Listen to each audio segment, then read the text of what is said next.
Shalom, shalom a você que nos acompanha. Sou o professor Mateus Andona, aqui da congregação Har Etzion. Bom dia a você que está aqui. Dê uma olhada na tela. Hoje o estudo é o grande chamado de Abraão, a porção Lech Lechá, Gênesis 12 até o final do capítulo 17. E o título desse estudo é Abraão, Yeshua e as Nações. Abraão, Yeshua e as Nações. Muitas vezes, o chamado de Abraão, ele é um pouco menosprezado na vida de judeus e cristãos.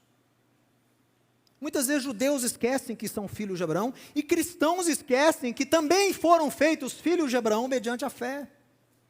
Se Abraão é pai, se Abraão é patriarca, tanto de judeus como não judeus que creem no Deus de Israel, há algo a se aprender com a sua vida e o seu exemplo. E muitas vezes nós vemos a figura de Abraão como uma figura distante, né, de um chamado que aconteceu lá há milhares de anos atrás, que não reverbera muito nos dias de hoje. Mas eu quero te dizer o contrário. Se você não entende o chamado de Abraão, você não vai entender a missão de Yeshua e você não vai entender o conceito de igreja. A primeira vez que essa palavra, eclésia, no grego, aparece na Bíblia é em Deuteronômio, em relação à casa de Israel. A palavra eclésia é usada a primeira vez em Deuteronômio capítulo 23, quando fala lá de algumas restrições que alguns sacerdotes tinham que ter, que não poderiam fazer parte da Kahal. Então, essa mesma palavra eclésia é traduzida também como sinagoga, em algumas traduções, né? Então eles alternam aí sinagoga, assembleia, eclésia, mas é o mesmo conceito. E por que eu estou falando isso com a história de Abraão? Porque é em Abraão que surge o plano, não que surge o plano, porque ele já existia, mas é concretizado o plano do Eterno. Em Abraão é concretizado o plano do Eterno de separar para si um povo, de chamar para si um povo, revelar-se a esse povo, para quê? Para que esse povo pudesse abençoar e resgatar todas as famílias da terra. Nós tivemos logo depois do dilúvio, um ajuntamento dos seres humanos, todos se uniram debaixo de um mesmo governo assírio, dizem alguns estudiosos, que Nimrod, né, fundou Sinar, e ele onde mais tarde seria a Síria, a Babilônia. Então Nimrod, ele é muito determinado, ele funda ali o império, talvez o império assírio, como alguns dizem, e ele então une a humanidade pós-dilúvio. Depois que as nações são divididas ali, antes de Babel, quando Noé descansa ali, quando a arca ela é atracada ali, ela fica ali no Monte Ararat, e Noé e os seus filhos começam a povoar novamente a terra. Gênesis capítulo 10 nos informa que ali, através dos filhos de Noé, 70 nações surgem. Que é daí a tradição judaica que o mundo é representado por 70 povos. Foi por causa das 70 nações que surgem com os filhos de Noé. Você tem o nome deles aí em Gênesis 10. E a região para as quais eles foram, as regiões que eles foram, e cada um com a sua língua. Gênesis 10. Mateus, mas eu achei que a criação das línguas foi no Gênesis 11. Eu também achava isso. Mas depois que eu comecei a estudar arqueologia, que eu reparei nesse detalhe de Gênesis 10, eu me corrigi. Eu falei, não, então isso não é verdadeiro. A confusão de línguas, as línguas já existiam. O que houve em Babel? Os homens se unem, o império, que provavelmente era o assírio, determina que todos falassem uma só linguagem, mata a individualidade das pessoas, altera a identidade, a diversidade das nações, faz uma coisa toda coletivista, toda comunista, e negam a Deus. Olha que interessante, né? Não é à toa que o ateísmo e o comunismo andam juntos, porque sempre quando há esse conceito comunista, há uma rejeição do divino, do Criador. Então, eles se unem ali, eles querem rejeitar a presença do Deus, do Deus único, né, que é o único Deus que existia, ainda Israel não tinha surgido, mas já existia nos planos de Deus, por quê? Deus divide as nações de acordo com o número dos filhos de Israel. Então, a coisa toda é profética. Mas, enfim, o que Deus faz lá em Babel, que ele desce e confunde as línguas, é reverter a coisa como era antes de Babel. Só que a humanidade se revolta contra Deus, coletivamente. Não era cada um por si igual era no dilúvio. Agora não, todos tinham o mesmo propósito. Chegar até os céus e declarar a independência de Deus. Por isso a construção de torres. Teve uma maior, mas teve mais de 30 que eles construíram na mesma região. Tem vestígios dessas torres até os dias de hoje. E essa torre era um símbolo. Nós vamos chegar aos céus, e esse Deus Criador, ele não interfere mais na vida da humanidade. Então, isso incomoda a Deus. E ele desce, confunde as linguagens, reverte aquela intenção ali dos assírios, e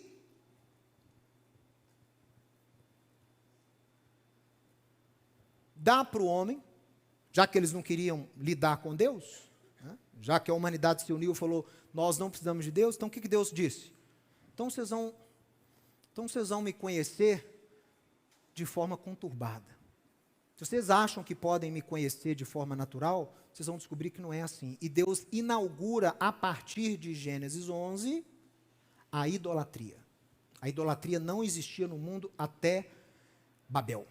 A idolatria só entra no mundo a partir de Babel. Tá? E aí é como se Deus tivesse dado uma punição, né? Vocês não querem lidar comigo, então vocês vão lidar com os meus assessores. E aí Deus libera a idolatria como uma punição mesmo ao ser humano. Mas imediatamente após essa punição, em Gênesis 12, o que nós temos? O chamado de Abraão. Então o chamado de Abraão já é o antídoto daquilo que foi feito lá em Gênesis 11. O chamado de Abraão é o antídoto para a idolatria. O chamado de Abraão é o antídoto para a rebeldia. O chamado de Abraão é o antídoto para o distanciamento do eterno que as nações quiseram ter lá em Babel. Abraão foi chamado para isso. E tudo que decorre desde o seu chamado está conectado de forma inseparável com o chamado de Abraão.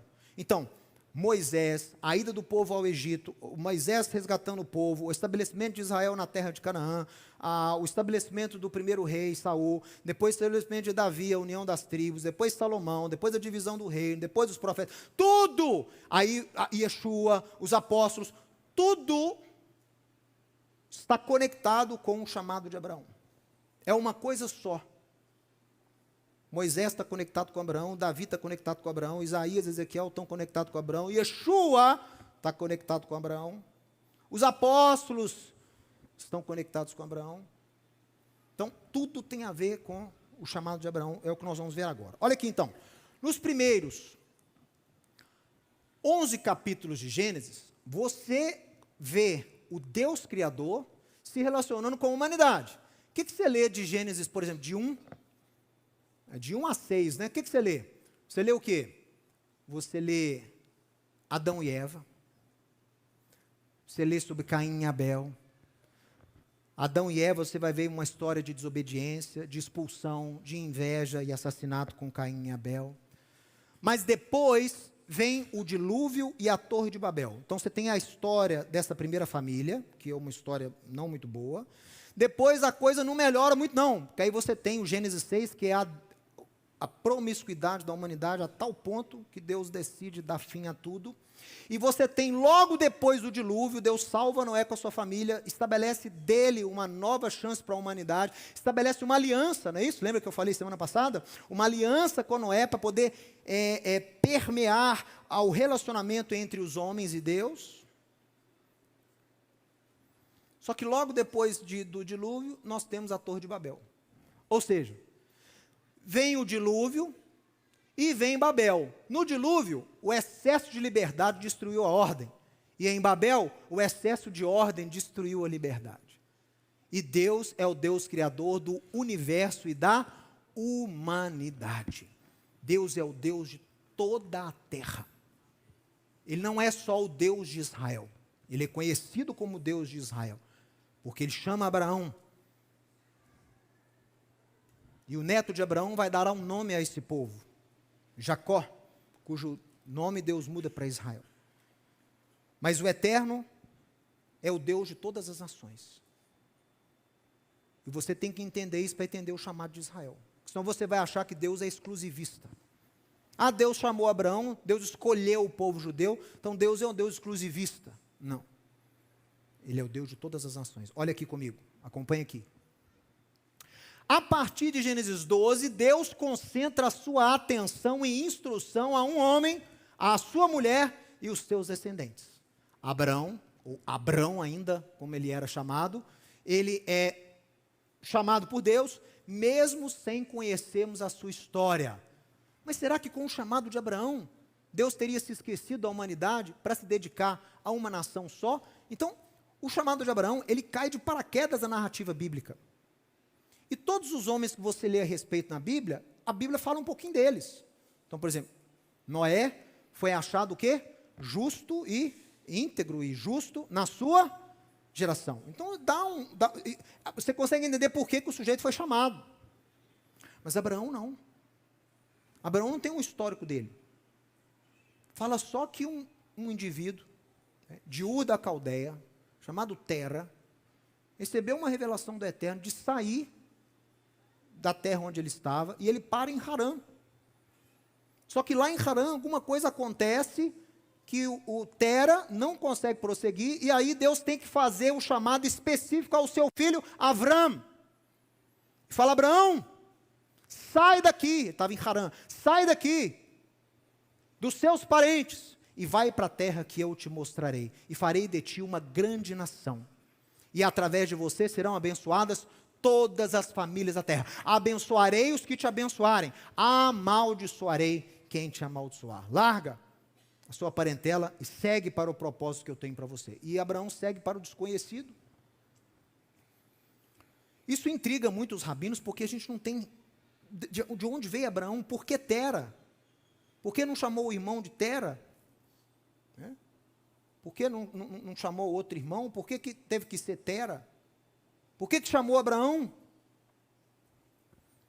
Por que Harã morreu? Você vê o finalzinho lá do capítulo 11, o Harã, o irmão do Abraão, pai do Ló, morre na presença do seu pai. Ou seja, algo errado, não é algo natural. Então os rabinos tentam complementar isso aí com algumas histórias, isso que nós chamamos de midrashim. Midrashim são estudos que vão compor as lacunas da narrativa escrita. Você sabe que tem lacuna, por exemplo, quem é Abraão? A gente não sabe. Quem foi Elias? Ninguém sabe. Mas aí os rabinos vão compondo através da lei oral, tem uma lei oral, e eles vão tentando preencher essas lacunas. A lei oral não é canônica, mas ela é muito interessante a gente estudar. Porque às vezes ela complementa, às vezes atrapalha, mas às vezes complementa. E estudando um pouco sobre os midrashim, sobre Abraão, os rabinos tentando preencher de onde veio Abraão, por que ele alcançou esse mérito de ser chamado para dar origem a um povo, os rabinos confeccionaram algumas histórias. No livro de comentários de Gênesis, chamado Bereshit Rabá, nós temos algumas histórias relacionadas a Abraão. A primeira é que Tera era um adorador de ídolos, e Josué fala isso, Josué fala que Tera, pai de Abraão, era um idólatra, e os rabinos falam que Tera não era só um idólatra, mas ele tinha uma loja de ídolos, ele lucrava com os ídolos. E ele tinha essa loja de ídolos, ele fazia ídolos para vender, mas Abraão, desde a sua infância, sempre foi o quê? Sempre relutou contra essa ideia que aqueles deuses que o pai fazia, eram os que controlavam tudo. Abraão olhava os céus e pensava: gente, como é que esse corpo gira sem ter ninguém girando? Será que esse universo todo foi criado assim perfeito e não tem ninguém por trás controlando tudo? Então Abraão começa a se indagar, e os rabinos falam que ele teve a revelação da verdade. Mas Abraão ainda novo, dizem que até ainda adolescente ou criança, o pai precisou sair, Tera precisou sair da loja, e falou com Abraão: você vai cuidar da loja até eu voltar. E Abraão ficou na loja, inconformado, mas devia respeito ao pai. E aí chega um senhor, e esse senhor queria comprar um ídolo. E Abraão falava, com aquela necessidade de abrir os olhos das pessoas, Abraão sempre se preocupou com o próximo. E Abraão pergunta então para aquele senhor: quantos anos o senhor tem?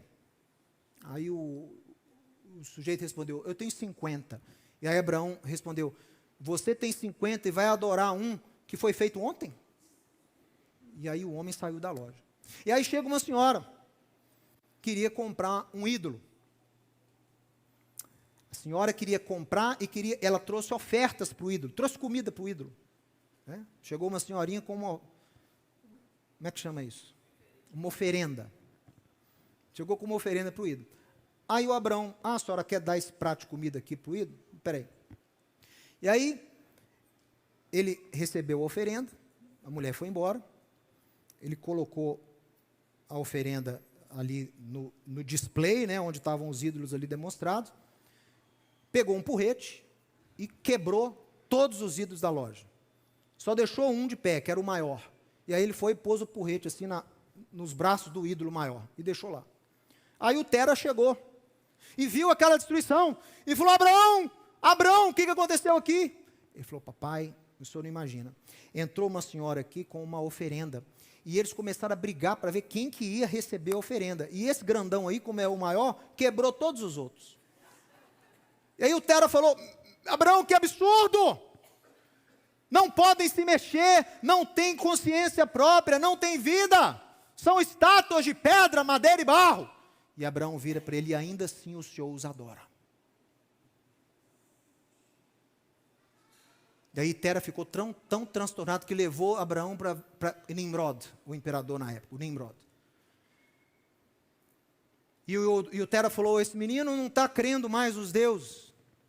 Ele crê que tem uma só força no universo que controla tudo. E o Nimrod falou: olha, você tem que adorar o fogo. E Abraão falou: não, mas a água apaga o fogo. E Nimrod falou: então vamos adorar a água. E Abraão respondeu: mas as nuvens detêm a água. Então Nimrod responde: então vamos adorar as nuvens. E Abraão responde: mas o vento controla as nuvens. Então vamos adorar o vento.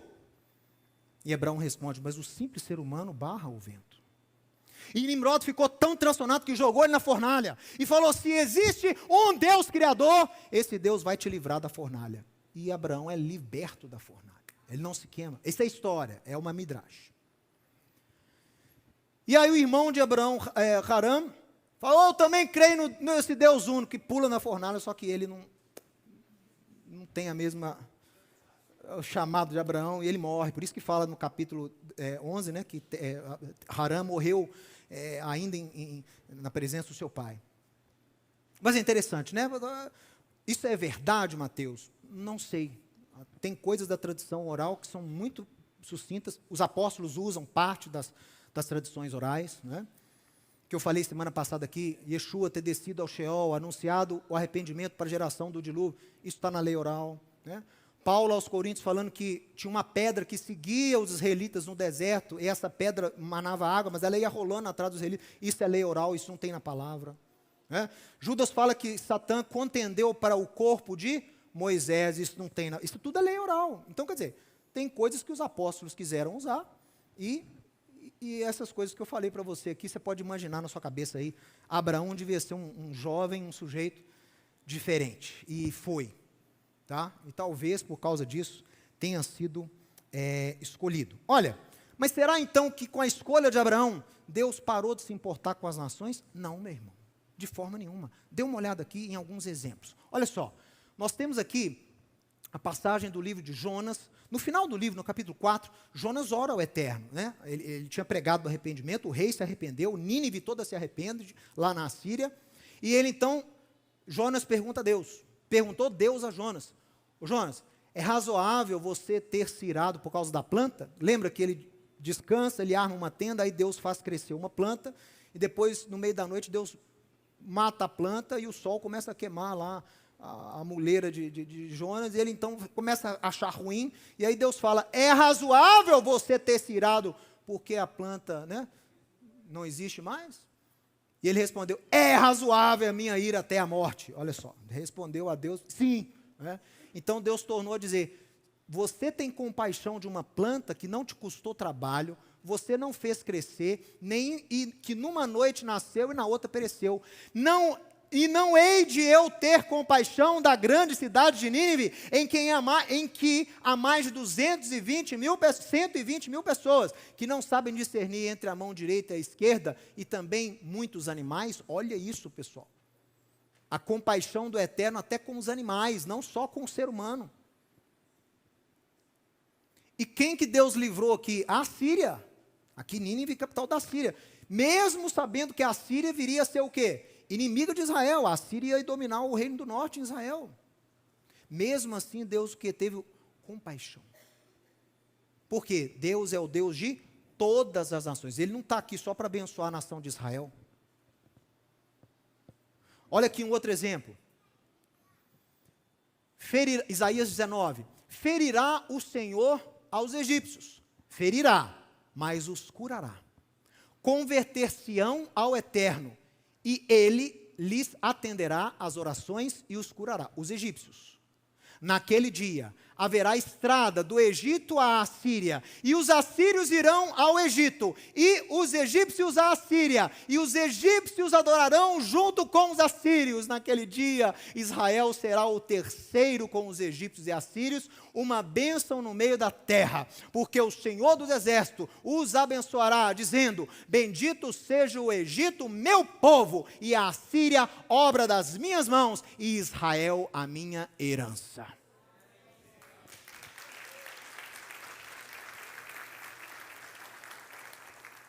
Deus é Deus de todas as nações. Ele se preocupa com todos os povos.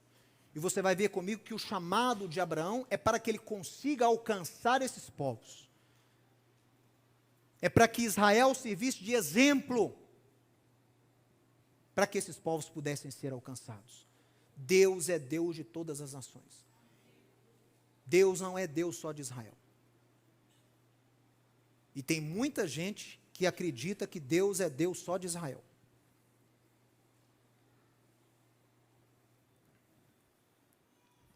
Romanos capítulo 3, verso 29, Paulo falando lá aqueles gentios em Roma: é porventura Deus somente Deus dos judeus? Não é também das nações? Sim, ele é Deus das nações, visto que Deus é um só, o qual justificará por fé. Isso aqui é tremendo. Por fé o circunciso, e mediante a fé o incircunciso. Olha isso. Até o cumprimento das promessas de salvação são diferentes para judeus e não judeus. Que Israel, Isaías diz, é minha herança. Eu tenho um pacto com Israel. Um pacto de salvação. Leia Ezequiel 36. Eu tenho um pacto com Israel de salvação. Zacarias 14. Mas essa salvação não é restrita a Israel. Ela também é alcançada por quem não é de Abraão, por quem é incircunciso, pelos gentios. Tá? Mas para os judeus é por fé. A fé, os dois têm que ter fé, mas é um tipo de fé que é diferenciada. O judeu é por fé, o gentio mediante a fé. São nuances aí mas não dá tempo da gente explicar sobre isso aqui, mas sim, todos são salvos mediante a fé, judeu e não judeu, mas a forma de você colocar em prática essa fé difere um pouquinho de judeu e não judeu. Por quê? Porque o judeu recebeu como aliança a lei. A lei é parte da aliança que Deus faz com Israel. A única lei que fez parte de uma aliança que Deus fez com a humanidade foi as leis que ele deu para Noé. Mas as leis que ele dá a Moisés são parte de uma aliança feita com Israel. Então a fé, a obediência, a fidelidade do judeu, ela é diferente da fidelidade que o gentio tem que ter. O gentio tem que seguir padrões universais da Torá. O judeu não, o judeu tem premissas específicas. Mas enfim, vamos passar aqui. Então por que Deus escolheu Abraão e criou Israel? Gente, 5 vezes só em Gênesis. E 5 representa o quê? 5 livros da Torá, né? 5 também representa coisa concisa, coisa sólida. 5 vezes só em Gênesis aparece a seguinte frase, olha aqui: através de você, todas as famílias ou todas as nações da terra serão abençoadas. Está aqui o propósito do chamado de Abraão e da criação do povo judeu. Gênesis 12, Gênesis 18, Gênesis 22, Gênesis 26, Gênesis 28, fala com Abraão, com o filho e com o neto.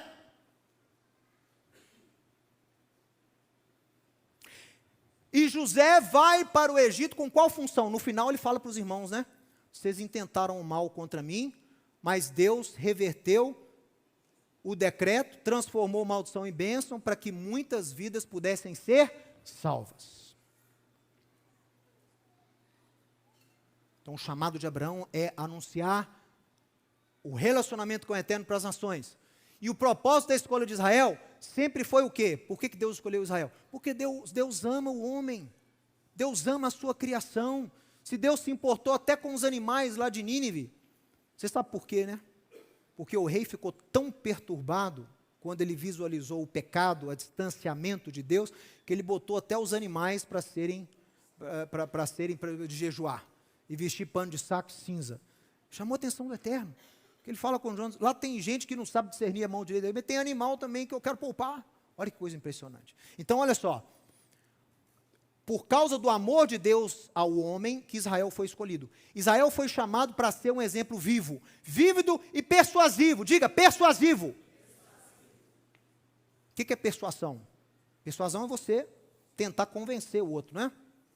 Mas, Mateus, mas o judeu não é proselitista igual o cristão, igual o muçulmano. Pelo contrário, né?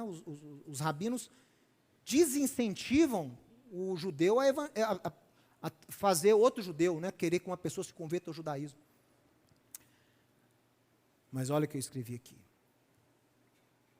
A persuasão é o quê? É querer converter as pessoas ao judaísmo? Não.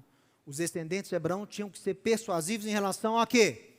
Em relação à vontade de Deus, para que as pessoas reconheçam e sirvam a Deus, cada um à sua maneira, mas dentro de parâmetros gerais e universais revelados a Israel. Atenção, vou falar isso de novo.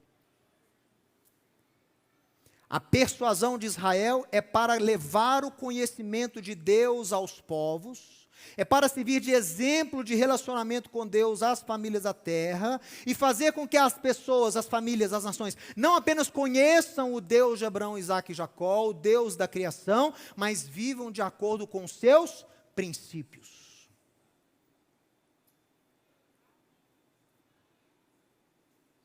Tem que viver de acordo com toda a Torá? Não, tem que viver de acordo com princípios universais de moral e ética, que foram revelados a Israel.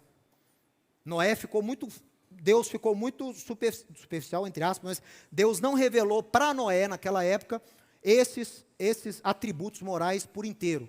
Deus estabeleceu padrões de justiça e misericórdia. Mas com Moisés, ele deu o quê? As nuances da santidade entre os homens e entre o homem e Deus. Então você pega o final do livro de Levítico, que é o livro da santidade, né? Sefer HaKadoshá, vai falar ali como é que o servo de Deus tem que viver em relação à santidade. Com quem que eu posso me casar, com quem que eu não posso me casar. Como é que eu adoro a Deus, como é que eu não adoro a Deus. Que tipo de cultura eu posso adotar, que tipo de cultura vai contra os princípios de Deus. Está tudo revelado a Israel, é só você ler Levítico.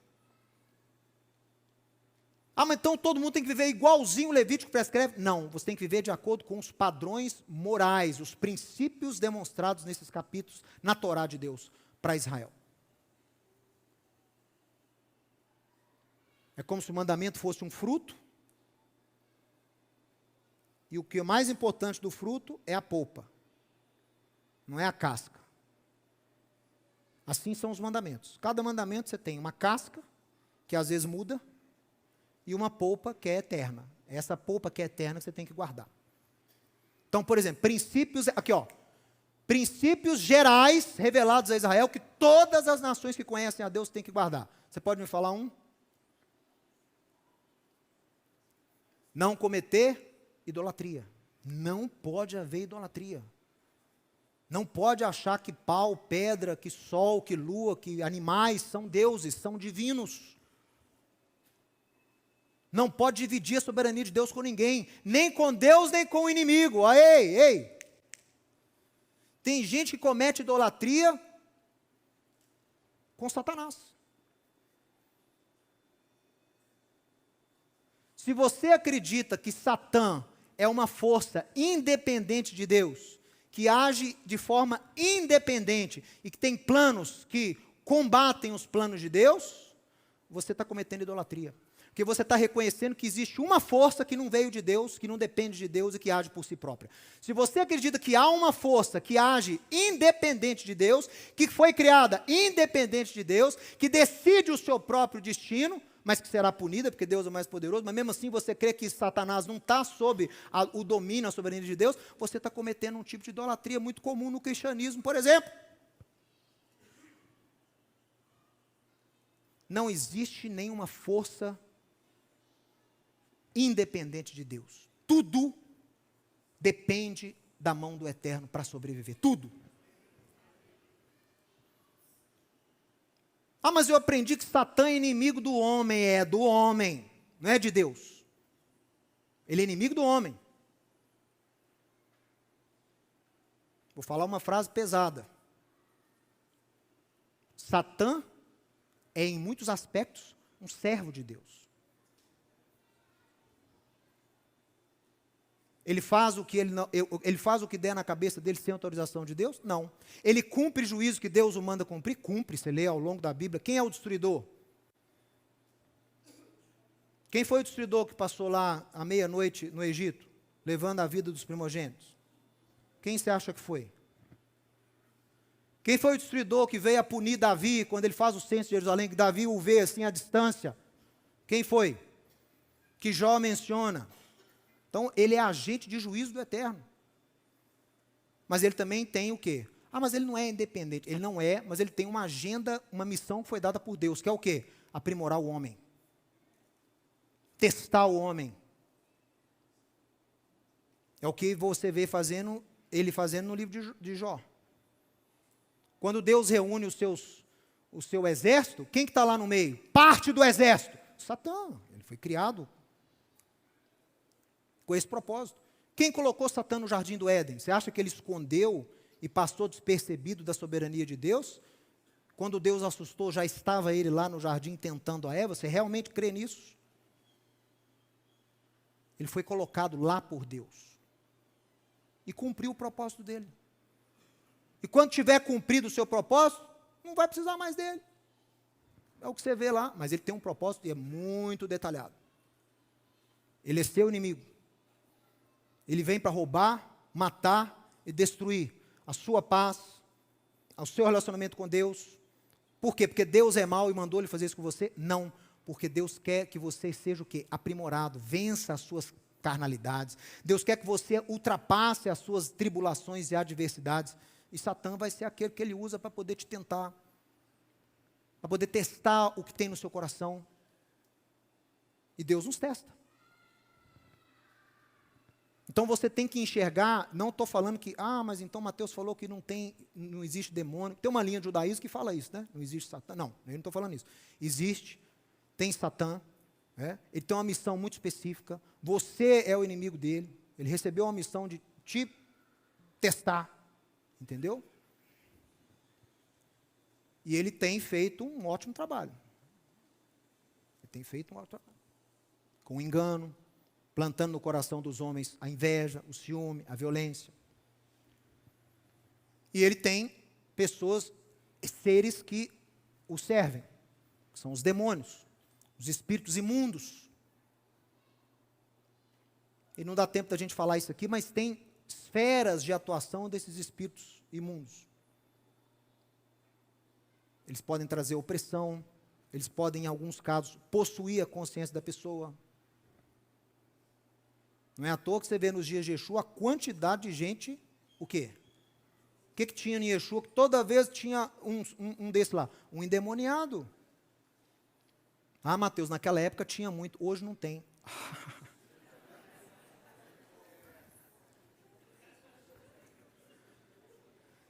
Porque hoje a psicologia e a psiquiatria deram outros nomes. Opressão espiritual, espíritos imundos. Eu não estou falando aqui, pessoal, do que eu ouvi falar, não. Né, Bida? Eu estou falando aqui de coisa que eu presenciei.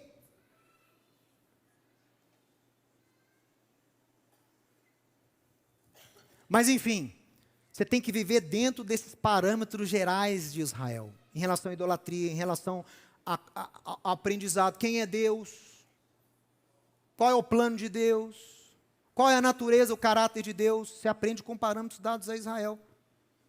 Ih, Mateus, mas você está falando muito de Israel. Israel recebeu a missão de revelar Deus para as nações, Israel recebeu a missão de ser exemplo para as nações, Israel recebeu a missão de aproximar as nações a Deus, mas na história de Israel eu não estou vendo isso muito acontecer. Eu leio de Gênesis a Malaquias, eu não vejo Israel atuando nessa missão de Abraão, que você está falando que Deus deu a eles. É verdade. Israel por si só não consegue cumprir a missão de Abraão. Israel por si só não consegue ser bênção para as famílias da terra. Precisa de algo para poder potencializar e externar, abrir as fronteiras de Israel, para que todas as nações tenham acesso a essas bênçãos. Isso foi profetizado. Olha, o maior e mais importante filho de Abraão, o representante mais ilustre que Israel já gerou, ele foi o escolhido de Deus para fazer com que todas as promessas dadas a Abraão se cumpram, não para o próprio benefício de Abraão e de Israel, mas sim para que as nações sejam alcançadas. Israel precisa desse representante para cumprir a sua missão. As nações precisam desse representante para serem integradas ao reino de Deus e feitas co-herdeiras com Israel. O mundo todo precisa desse representante. Israel precisa dele para alcançar as nações. E as nações precisam dele para serem unidas e enxertadas e aproximadas a Israel.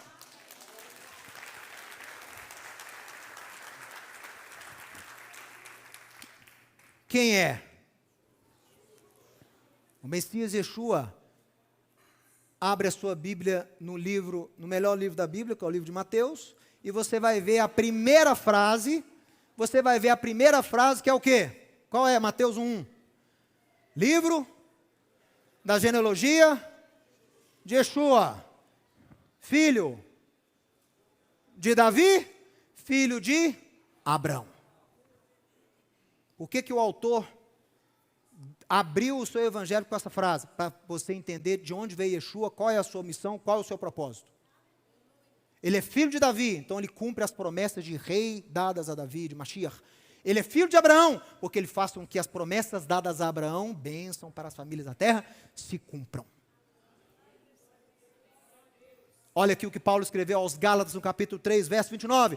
E se vocês gentios, está escrevendo aqui para gentio, se vocês gentios, se vocês estão no Messias, Yeshua, vocês também são filhos de Abraão e herdeiros segundo a promessa.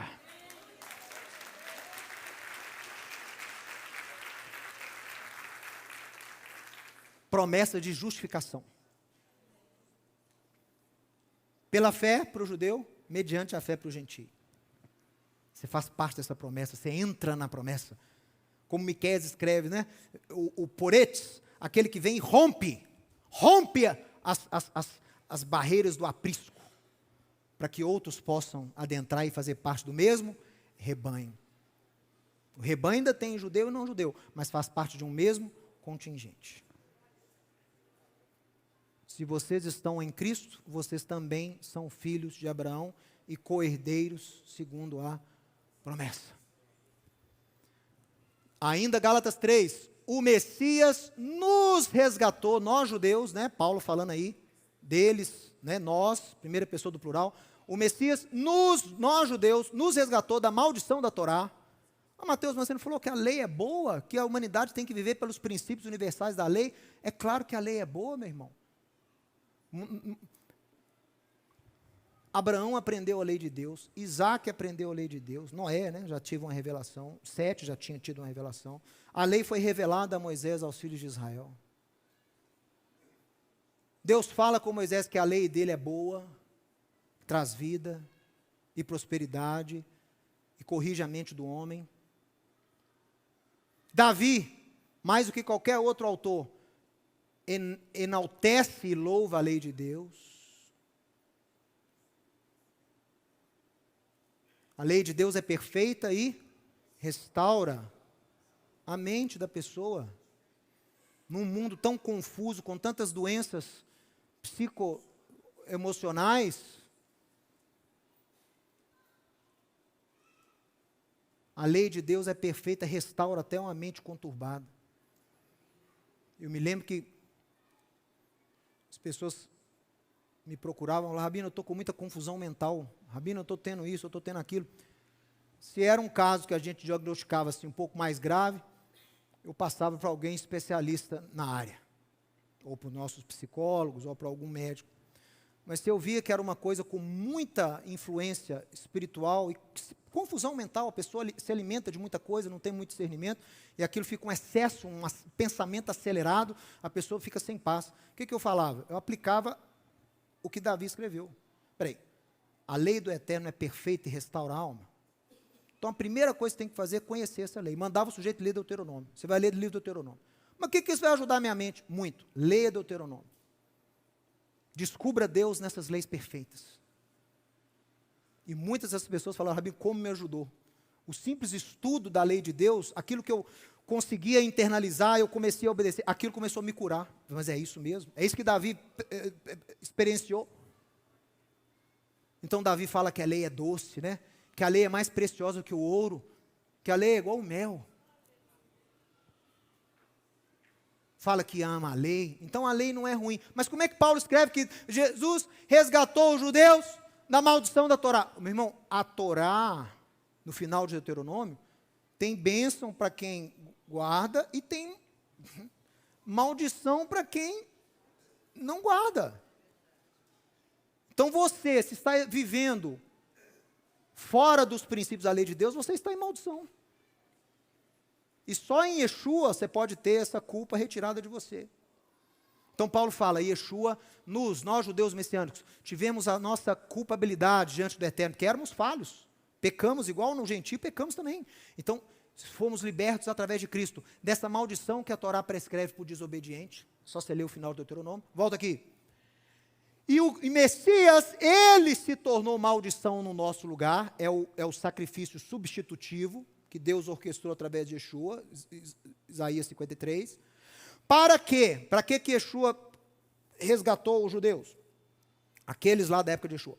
Para que a bênção de Abraão chegasse aos gentios através de Yeshua, para que nós recebêssemos pela fé o Espírito prometido. Está aqui, ó.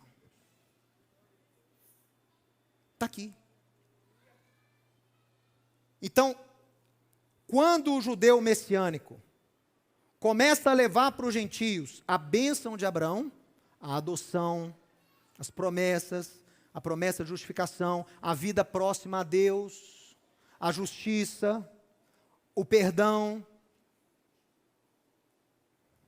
a proximidade a Israel, o conhecimento do calendário de Deus, isso tudo faz parte da bênção do povo de Abraão. Quando os gentios recebem isso, o que acontece com Israel? Olha aqui, ó. Assim que isso começar a acontecer, Deus vai começar a liberar sobre Israel aquilo que foi prometido. E qual é esse espírito que foi prometido, que vai ser derramado sobre Israel? Está lá em Ezequiel 36, você pode ler na sua casa. Israel recebeu promessa de ser visitado pelo Espírito de Deus. Mas isso vai acontecer quando as nações receberem as bênçãos de Abraão.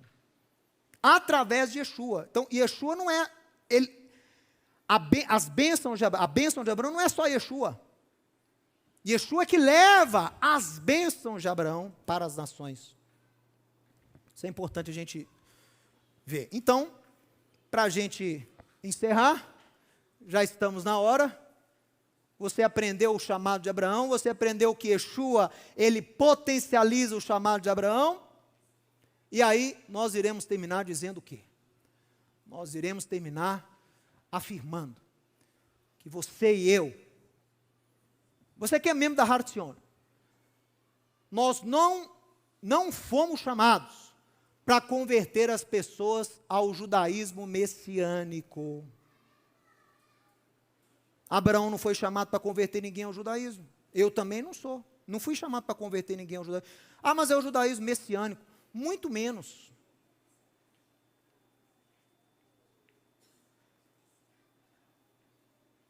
Hoje o judaísmo messiânico está mais queimado do que o judaísmo tradicional. Eu não estou aqui para pregoar judaísmo messiânico, nem para transformar você num prosélito. Toda semana eu recebo o e-mail, mesmo e-mail. Qual que é o e-mail? Como me converter ao judaísmo messiânico.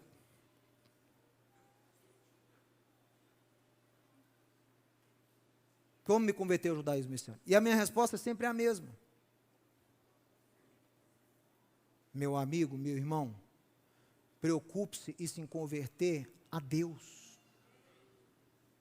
Preocupe-se em ser feito um filho de Abraão. Você não precisa se converter a religião nenhuma. Você tem que viver nas pegadas de Abraão.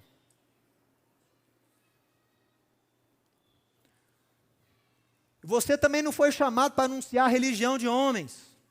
Vocês, meus irmãos que são aí de igrejas, denominações, as quais eu jamais condeno, porque eu não estou aqui falando que só o judaísmo messiânico é o certo.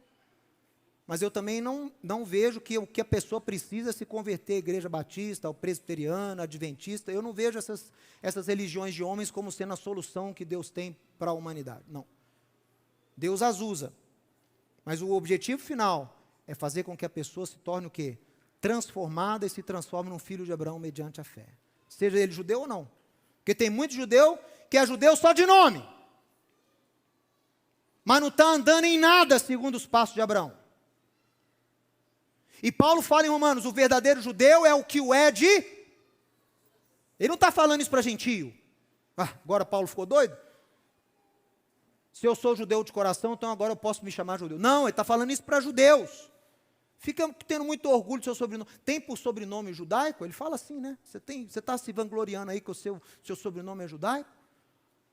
Ele fala, se não estiver andando nos passos de Abraão, se não for judeu lá dentro do coração circunciso, não está usufruindo de nada. Essa semana eu li um artigo do rabino Jonathan Sacks, de Abençoada Memória, onde ele falava exatamente isso. Ele falava assim, o judaísmo de hoje perdeu a noção da importância do chamado de Abraão. A gente não fala de Deus para as nações mais. O rabino falou isso. Tem 4 anos que ele faleceu. Ex-rabino-chefe da Inglaterra. Ele deu uma exortação para a comunidade judaica. Ele falou, olha, nós não estamos falando de Deus para as nações. A gente não fala de Deus nem para o nosso irmão judeu. Aí ele falou assim, nós temos que restaurar o chamado de Abraão nas nossas vidas. Nós temos que ser exemplo para as nações, ser luz para as nações. Ele está certo. Só que faltou a ele o quê? O elemento para dar essa catalisada, que é Yeshua. Yeshua é o agente. Então olha aqui, você e eu fomos chamados para transformar, diga, transformar o mundo, sendo modelos de como viver inabalavelmente na presença de Deus, como seus servos, suas testemunhas e seus embaixadores. Não para nós mesmos, mas para sermos a expressão do amor de Deus à humanidade. O justo quer salvar o mundo. O justo não quer ver o mundo pegar fogo, não, meu irmão. Uma dos midrashim de Abraão diz que Abraão é comparado a um homem que está caminhando e vê um palácio pegando fogo. Ele pensa e fala assim, mas não é possível que esse palácio não tenha um dono, que o dono não está cuidando e deixou pegar fogo. E aí do lado da pessoa surge um senhor e fala assim, eu sou o dono do palácio. Da mesma forma os rabinos dizem, assim é Abraão quando vislumbrou a humanidade, o mundo. Ele viu um mundo perfeito, um mundo bonito, um mundo que expressa a grandeza de Deus, mas em chamas. A maldade do coração do homem desenfreada, a violência, a iniquidade. Deus quer ser nosso parceiro nessa restauração da criação. Deus não criou o mundo para ser destruído. Deus criou o mundo para ser redimido. E é claro que há profecias de destruição, porque o Eterno é justo. Mas mesmo essas profecias, podem ser aliviadas se o homem se arrepende genuinamente e volta-se a Deus. Isso é o justo. Deus profetizou a destruição de Nínive. Jonas foi lá, não queria pregar, porque ele sabia. E ele fala isso, né? Ele fala desse jeito. Lê o capítulo 4 de Jonas. Ele fala assim: eu falei isso para o Senhor lá no início,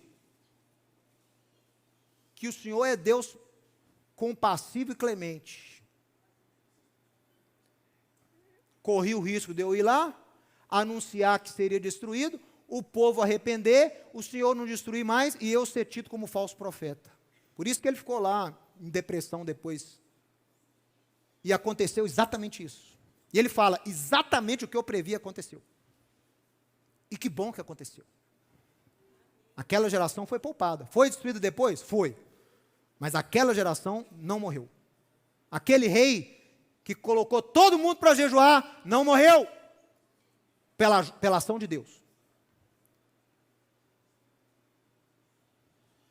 Então esse tem que ser o desejo do nosso coração. É não nos conformar com a maldade. Eu tenho pavor de pessoas que se confortam diante do anúncio de juízo. Tem que acontecer isso tudo aí para Jesus voltar. Ninguém faz nada. Outro dia um outro me escreveu: parem de ficar alertando a gente. Tudo isso tem que acontecer. Seu egoísta. Você está andando nos passos de Nimrod. Você está andando nos passos de Esaú. Você não está seguindo os passos de Yeshua nem de Abraão, não. Seu egoísta. Seu narcisista. Aprende a andar na justiça. Aprende a valorizar a salvação do outro. Aprende que Deus é um Deus compassivo, que onde há arrependimento, pode haver alteração de sentença. Deus tem algum prazer na punição do ímpio? Você me responde. Deus tem prazer na morte do ímpio? Fica citando o profeta, mas não aplica isso na prática. E olha uma exortação aqui que eu estou dando para os meus irmãos judeus, hein? Lá de Israel. Quando alguns não são... Isso é raro acontecer, mas eu vi. Gente celebrando morte de terrorista lá em Gaza e no Líbano. Brincando, se alegrando, porque conseguiram destruir lá um reduto lá de terrorismo. Estou falando de inocente, estou falando de terrorismo. Mesmo assim, eu acho que isso é impróprio. Servo de Deus não celebra a morte do próximo, não, gente, que isso? Mesmo que seja inimigo. Se Deus não se alegra na morte do ímpio, eu vou me alegrar?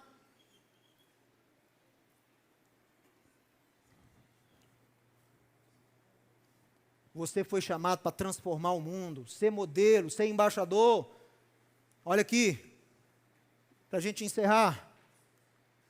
Ser filho de Abraão é ser embaixador e representante de Deus no mundo. É embaixador. Você já viu como que o embaixador se porta? Vê se o seu vizinho está com aspecto de embaixador, embaixatriz. Vê se ele está com porte de... Você já viu um embaixador? Você já encontrou com algum embaixador? Eu já. Até a postura é diferente. A forma de falar, de se comportar, de se portar, forma de agir. Por quê? Porque ele não está ali como um indivíduo, ele está ali representando a sua nação.